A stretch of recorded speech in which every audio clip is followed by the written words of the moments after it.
4 گاڑیاں پیچھے، 16 کروڑ کی گاڑی میں بیٹھ کر پیاز کھانے سے اگر بندہ درویش بنتا ہے تو اللہ ایسا درویش سب کو بنائے۔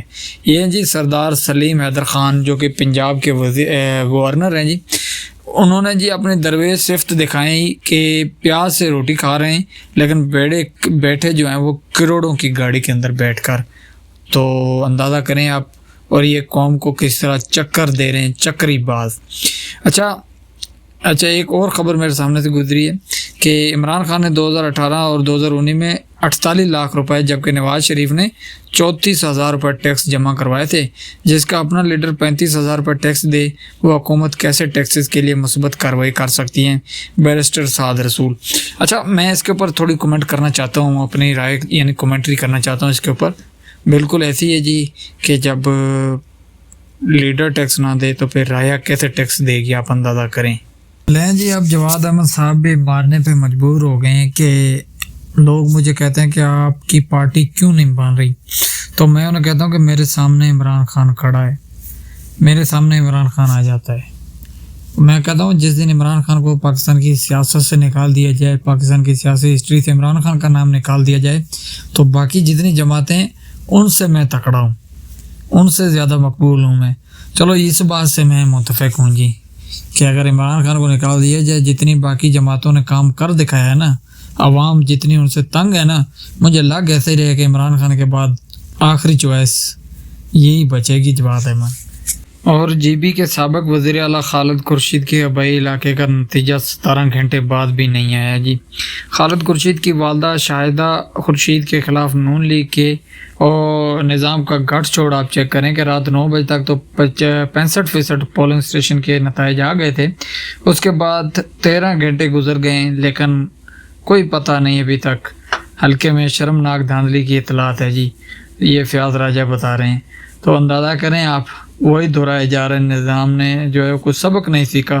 پہلے پاکستان نہیں چل رہا 8 فروری کے اس فارم 47 کی وجہ سے، پھر بھی جو ہے وہ نظام نہیں سمجھا، اور اب جی بی میں وہی کام ڈالا ہے جو پنجاب میں ڈالا گیا تھا، جو پاکستان میں پورے پاکستان میں ڈالا تھا۔ لیں جی اب ارشاد بھٹی کے اوپر بھی پیکا ایکٹ لگ گیا ہے جی۔ پنجاب حکومت نے صحافی ارشاد بھٹی کے خلاف پیکا ایکٹ کے تحت کارروائی کا اعلان کر دیا ہے جی۔ یہ اعلان ارشاد بھٹی کے چیف سیکرٹری پنجاب پر لگائے جانے والے الزامات کے جواب میں کیا گیا۔ یہ چیف سیکرٹری وہی ہیں جی آج سے جو کچھ دن پہلے مریم نواز صاحبہ کے ساتھ باکو گئے تھے، اور وہاں جب مریم نواز صاحبہ نے نان لگایا تھا تو چیف سیکرٹری صاحب نے تالیاں بجا کے جو ہے وہ خوش آمد کی تھی۔ تو اس وجہ سے شاید ارشاد بھٹی نے کوئی ایسی بات کی تھی جس کی وجہ سے اس کے اوپر پیکا ایکٹ لگا ہے جی۔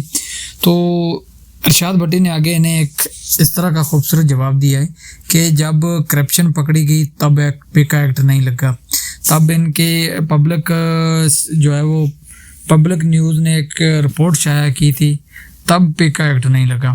میں نے صرف ایک رپورٹ پڑھ کے سنائی ہے تو میرے اوپر پیکا ایکٹ لگ گیا۔ تو چلو حاضر ہیں جی آپ کے پیکا ایکٹ کے کو بھی آپ سامنا کریں گے اس کا بھی۔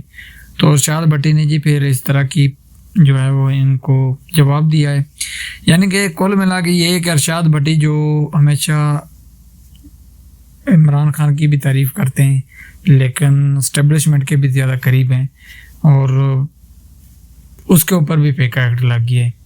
اندازہ کریں آپ، یہ یعنی تنقید بالکل بھی پسند نہیں ہے پنجاب حکومت کو، تنقید نہیں کرنی پنجاب حکومت کے اوپر، ان کی تعریف ہی کرنی ہے، چاہے سیاہ کریں سفید کریں، کرنی تعریف ہی ہے ان کی۔ اچھا جاتے جاتے نا میں بھی آپ کو ایک آخری انٹرٹینمنٹ کی بات بتاتے جاؤں۔ ایک ہمارے ملک میں مولوی ہیں طاہر اشرفی صاحب، خود کو علامہ کہتے ہیں، مولانا کہتے ہیں۔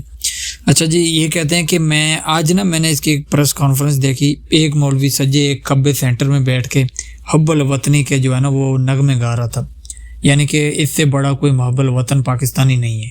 کہتا ہے کہ میں حج پہ گیا، وہاں ان لوگوں نے بولا انت پاکستانی، اور اس نے کہا، میں نے کہا پاکستانی، انہوں نے کہا پاکستانی کبھی، یعنی پاکستان اتنی یعنی تعریفیں کیم اٹھا کے، اور بھائی پاکستان پہ ہر پاکستانی کو فخر ہے، یہ ہمیں بھی پتہ ہے الحمدللہ ہماری کیا حیثیت ہے، ہمیں پتہ ہے، اس بات کو چھوڑیں۔ یہ مولوی بیٹھا ہے حب الوطنی کے اوپر بات کر رہا تھا، لیکن میرے نزدیک میرے حساب سے یہ اس کا کام نہیں تھا۔ یہاں حکومتی لوگ بیٹھتے، یہاں سیاسی لوگ بیٹھتے، یہ ایک سیاسی موضوع ہے، یہاں کوئی دینی معاملہ نہیں تھا کہ مول صاحب آ کے بیٹھ گئے ہیں، ایک کبے سجے مولویوں کو لے کے بیٹھے ہیں، گفتگو پہ لگے ہوئے ہیں.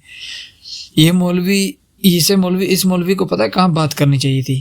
اس مولوی کو اس ٹائم بات کرنی چاہیے تھی جب عمران خان کے اوپر عدت جیسا گھٹیا کیس بنایا جا رہا تھا، تب یہ بیٹھتا. عدت جیسا گھٹیا کیس جب بن رہا تھا تب یہ مولوی ایک سجے کبے لے کے بیٹھتا، پھر یہ ایک دینی معاملہ تھا. دوسرا، عورتوں، بچوں، بوڑھوں کے اوپر ظلم تشدد، وہاں یہ مولوی بیٹھتا، پھر گفتگو کرتا. پیس آف بورڈ میں پاکستان جا کے بیٹھا، وہاں غزہ پہ ظلم ہو رہا ہے، فلسطین کے اوپر ظلم ہو رہا ہے، لبنان کے اوپر ظلم ہو رہا ہے، وہاں یہ مولوی بیٹھ کے یہ بات کرتا. یہاں جہاں دینی معاملات ہے یہ مولوی تب بیٹھتا جب یہ ابھی حال ہی میں یہ ایک غیر شرعی اور غیر اخلاقی کام ہوا ہے چدڑ صاحب کا اور مومنہ اقبال کا. اس میں آ کر اس سے بات کرنی چاہیے تھی کہ یہ ایک دینی ایک شرعی معاملہ ہے. لیکن پتہ نہیں مول صاحب یہ کیا سوچ رہے ہیں کیا نہیں سوچ رہے، مجھے سمجھ نہیں آتے. تو یہ چدڑ والا جو معاملہ ہے نا، اس کے اوپر میں تھوڑی بات کرنا چاہتا ہوں کہ ثاقب چدڑ کی جانب سے مومنہ اقبال کی بہن رمشا اقبال پر پیسے لے کر امانت میں خیانت کرنے پر مقدمہ درج کرنے کی درخواست دائر. رمشا اقبال نے آسٹریلیا جانے کے لیے جو ہے سال 2022 میں 80 لاکھ مانگے، جس میں سے 39 لاکھ بینک میں بھیجے، جبکہ 41 لاکھ کیش رمشا اقبال کے بینک اکاؤنٹ میں جمع کروائے. تو یہ جی اس کے اوپر مقدمہ بھی درج ہو چکا ہے، یہ ایف آئی آر بھی موجود ہے، درخواست بھی موجود ہے. جی ایف آئی آر نہیں سوری درخواست بھی موجود ہے، تو بینک سٹیٹمنٹ سب کچھ. تو یہاں اس مولوی کو بولنا چاہیے تھا معذرت کے ساتھ، لیکن یہاں یہ مولوی خاموش تھا. جہاں اسے اجازت ملتی ہے وہیں بولتا ہے، اپنی نوکری پکی کر رہا ہے. تو اب تک کے لیے اتنا، انشاءاللہ ملتے ہیں کسی اگلی ویڈیو میں. اللہ حافظ.